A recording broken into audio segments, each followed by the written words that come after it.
নির্বাচনী আবহাওয়ায় আইন শৃঙ্খলা বাহিনী এবং গাড়ি মালিকদের মুখে একটা স্পেসিফিক শব্দ জোরালোভাবে শোনা যায়, গাড়ি রিকুইজিশন।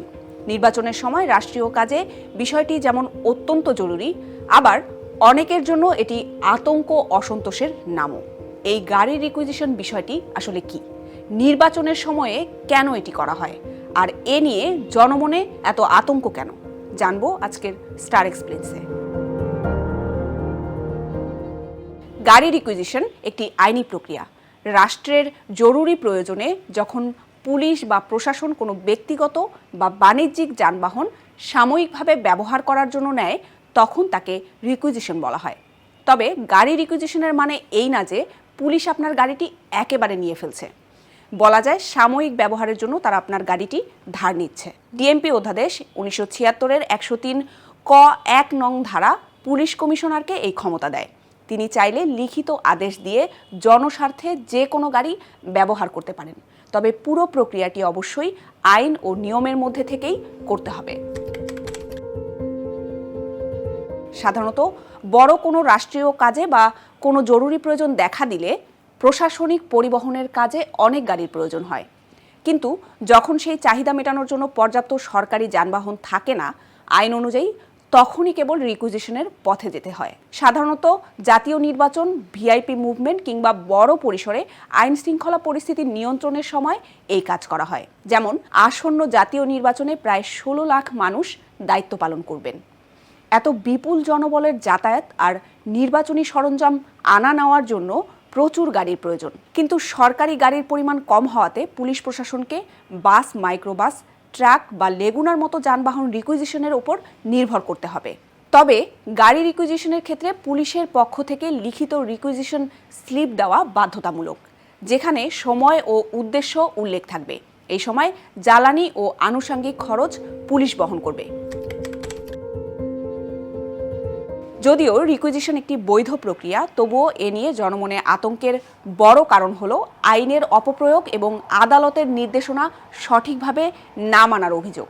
2022 সালে হাইকোর্টের দেওয়া এক রায়ের পরে ব্যক্তি মালিকানাধীন গাড়ি, ট্যাক্সি ও সিএনজি চালিত অটোরিকশা সাধারণত জব্দ বা রিকুইজিশন করার নিয়ম নেই, কিন্তু অভিযোগ উঠেছে যে পুলিশ অনেক ক্ষেত্রে এসব নির্দেশনা মানছে না, এমনকি মালিক বা চালকের সম্মতি ছাড়াই জোর করে গাড়ি আটকে দেওয়ার ঘটনা ঘটেছে।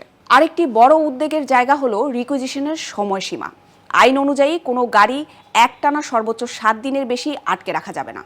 ভুক্তভোগীদের থেকে অভিযোগ আসছে নির্বাচনের অনেক আগে থেকেই গাড়ি জব্দ করে 10 থেকে 13 দিন, এমনকি তারও বেশি সময় ধরে আটকে রাখা হচ্ছে।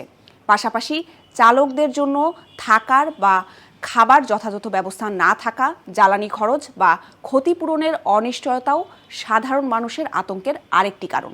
অনেক ভুক্তভোগীর মনে প্রশ্ন, নির্বাচনের সময় যেখানে সরকারি অফিস বন্ধ থাকে সেখানে কেন সরকারি গাড়িগুলো আগে ব্যবহার করা হচ্ছে না?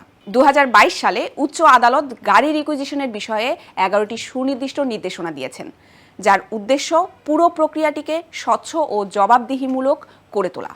নির্দেশনায় স্পষ্টভাবে বলা হয়েছে রিকুইজিশন করা গাড়ি কোনোভাবেই ব্যক্তিগত বা পারিবারিক কাজে ব্যবহার করা যাবে না।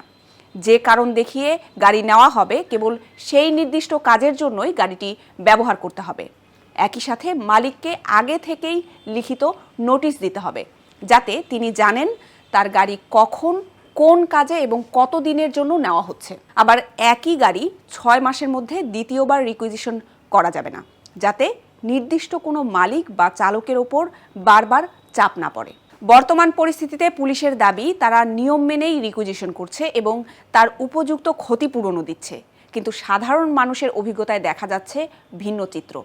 সামাজিক যোগাযোগ মাধ্যমে অনেক মালিক অভিযোগ করেছেন যে কোনো আগাম নোটিশ ছাড়াই তাদের গাড়ি নিয়ে যাওয়া হচ্ছে। হাইকোর্টের নির্দেশ অনুযায়ী গাড়ি রিকুইজিশনের আগে মালিককে লিখিত নোটিশ দেওয়া বাধ্যতামূলক। তবে কেউ যদি নিয়ম ভঙ্গ করে গাড়ি রিকুইজিশন করে কিংবা ব্যক্তিগত কাজে গাড়ি ব্যবহার করে, গাড়ির মালিকের সরাসরি ডিএমপি কমিশনারের কাছে অভিযোগ করার বিধান রয়েছে। কমিশনারই অভিযোগ তদন্ত করে দায়ী কর্মকর্তার বিরুদ্ধে ব্যবস্থা নেবেন।